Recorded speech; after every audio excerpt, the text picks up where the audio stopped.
MSNBC guest. This plays into the headline. Should we help Ukraine because they're more American than us? Well, there's at least one person that believes that, and we're going to have to show him here. For the record, it's Iraq war veteran Paul Reichhoff on MSNBC wants USA to stand with its allies. So, good stuff. Saying the Ukrainians are the noble good guys, and in some ways more American than us. This is a good analysis and breakdown here from Clandestine. Showing this clip from MSNBC is the exact reason why so many Americans are unable to properly grasp the war in Ukraine. Because we've been brainwashed for decades to think that Russia are the bad guys. This is not the same Soviet Cold War USSR battle that we had in the 80s that I remember. Of course, that goes on a lot further than that. 60s, 70s. But the Soviet Union fell, I believe, 1991. Things have changed. But apparently this guy from the Iraq war didn't get that memo. That's about the time that war kicked off as well, I do believe. When was that? It was the first one, 89, 90? It's right in that first senior Bush term, but let's not get sidetracked. Let's check out this clip from MSNBC. The person who's watching, yes, who just heard you say Donald Trump is not standing up for Ukraine. What do you say to the person who says, well, I don't care about Ukraine. I want Donald Trump to stand up for America. What do you say to them? I don't know where you got that. I mean, I don't have time for it. Yes, but we hear it. We hear it. Here's the thing. Where did you grow up? Did you grow up in a place where you thought the Russians were the good guys? What part of America did you grow up in where they taught you the Russians were the good guys and our allies were the bad guys? That's the flip here that we need to continue to remind people. The Russians are the bad guys. They're raping women. They're killing children. They're bombing cities. The Ukrainians are the Where is that coming from? He just says that. I don't know where he's getting his history. I don't know where he came from. I mean, I guess that's why he's a contributor on MSNBC. He'll say the things that they want him to say. But yeah, it's time for a little fact check and pushback. I got to roll that clip again because that is pretty shocking. Care about Ukraine. I want Donald Trump to stand up for America. What do you say to them? I don't know where you got that. I mean, I don't have time for it. Yes, but we hear it. We hear it. Here's the thing. Where did you grow up? Did you grow up in a place where you thought the Russians were the good guys? What part of America did you grow up in where they taught you the Russians were the good guys and our allies were the bad guys? That's the flip here that we need to continue to remind people. The Russians are the bad guys. They're raping women. They're killing children. They're bombing cities. I don't know if any of that has any truth to that. And I think we're over 30 years from the Soviet USSR. I'd be like continuing to call, Germans all Nazis or something. I'd be like, okay, dude, that was a long time ago. Let it go. It's not the same thing anymore. The world has changed a bit. I don't know where you've been. Just got out of his coma. All right, let's keep rolling here. The Ukrainians are the noble good guys. In some ways, they're more American than we are. And sorry, one more thing. And it's also said on this clandestine, which we should know.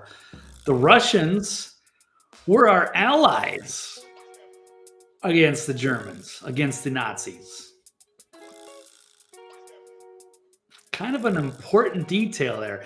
As much of a monster as Stalin was, any issues that we could have with those old Cold War Russians, they helped the Allies. We wouldn't, Hitler or whatever, they could have taken over the planet had it not been for the Russians on the Eastern Front kicking Nazi ass. And the Allies coming from the West and just everybody kind of teaming up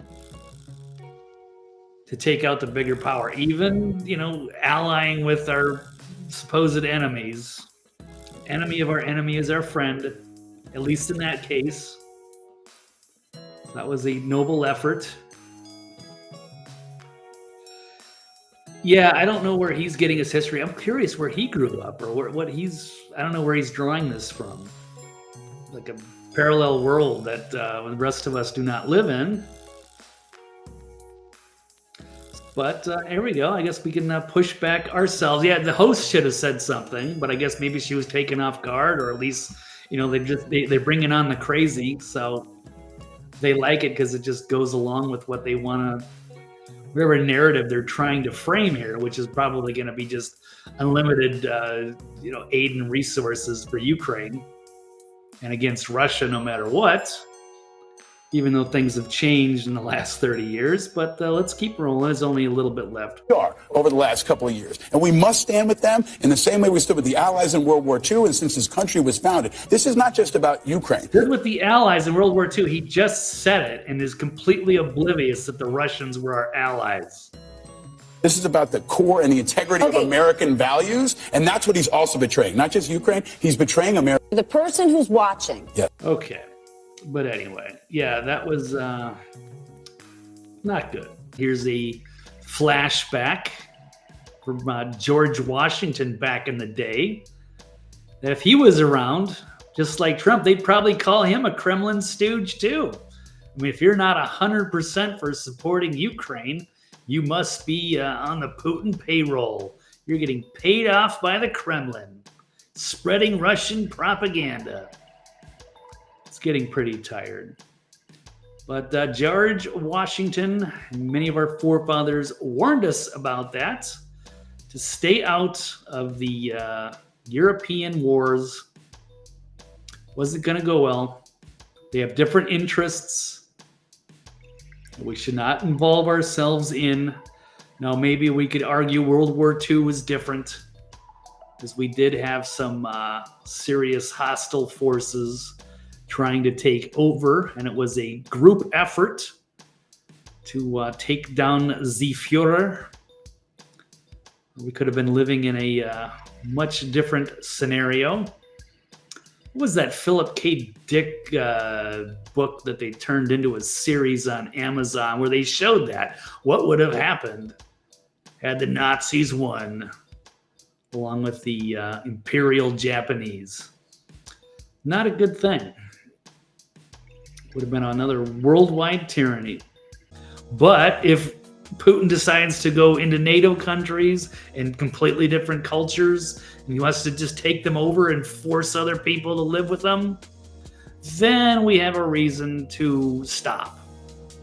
To stop him in his tracks and to team up and take him down the way the Führer was taken down in World War II. But until then, I don't believe it. It's a lot of propaganda. Thank you, Kenneth. That's exactly it. The man is the man on the high tower. If it's not that, it's very close. I watched it was season 1 of it, and it was very good.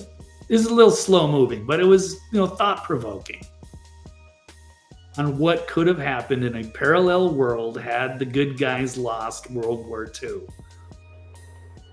Would not be a fun place.